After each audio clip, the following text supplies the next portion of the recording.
Is the deal, and by that I mean, of course, the withdrawal agreement, going to get through Parliament?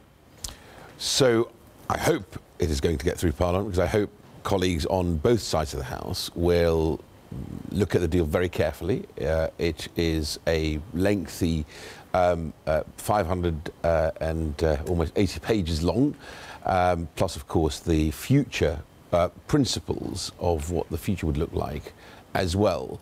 And the reason I say that I hope is I think if they put the national interest ahead of everything else, then this deal is the right deal, I would say, rather than a good deal, because it's an uncomfortable deal. But it's uncomfortable for both sides. If you look at the details of the deal, so after we effectively come out on the 29th of March of next year, you have an implementation period which lasts till December 2020.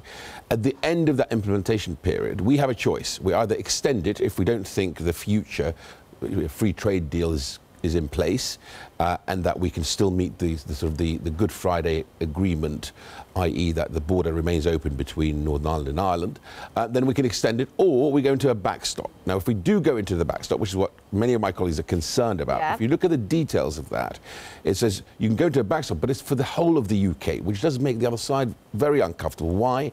Because they want it to be Northern Ireland specific. Northern Ireland is a very small economy, 1.1 million people.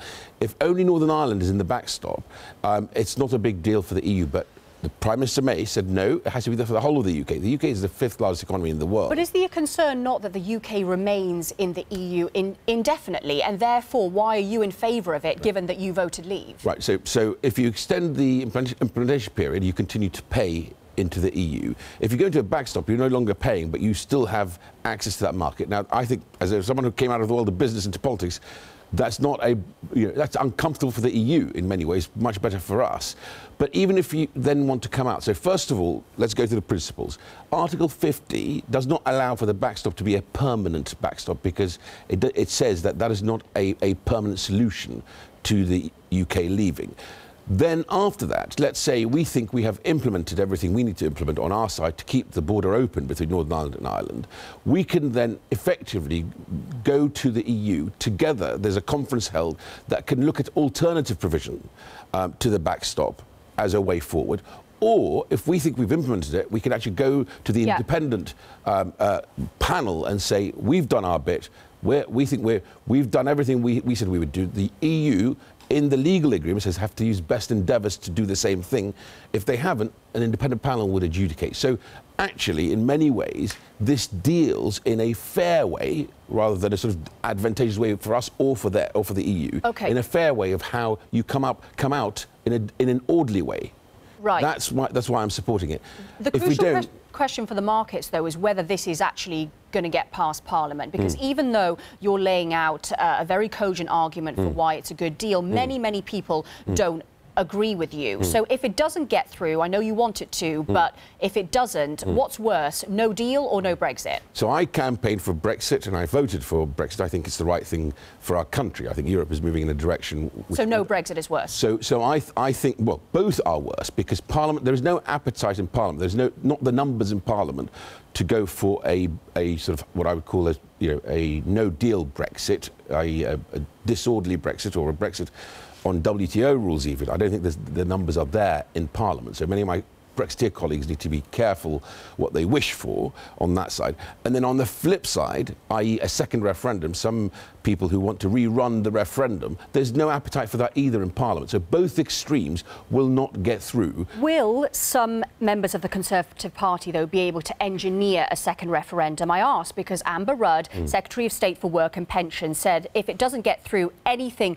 could happen. The Brexiteers may not get their Brexit. So can this actually be engineered? Well, no, anything could happen. I think both extremes are bad. If you have a second referendum, the country remains divided. You know, I used to run YouGov before coming into Parliament. I can tell you that both the country itself and Parliament are divided. The country hasn't changed its mind. There's a big poll on Channel 4 by Survation, 26,000 people.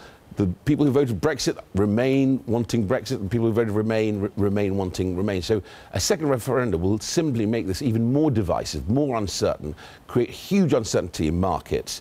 And of course, a disorderly Brexit, I think, will immediately cause uncertainty in markets. We saw what happened not just to financial services and to property companies, but retailers got hit the moment people thought this deal is not going to get through. So both sides are uncertain. I think colleagues need to be very, very calm and look at the detail, and I think they'll come to the same conclusions I have, which is the right deal for our country.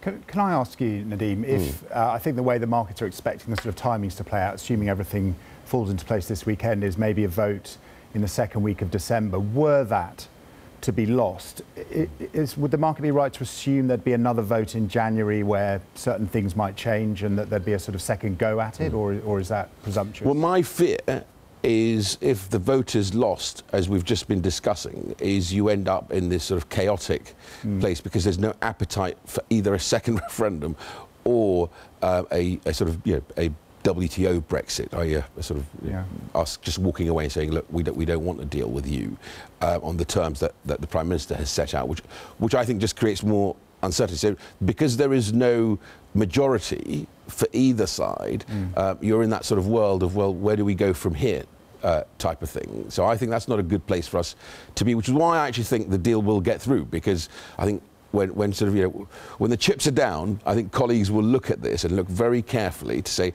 do I want to leave the European Union? And there is a majority, certainly in my party, that say they want to leave the European Union. But we want to leave it in an orderly way.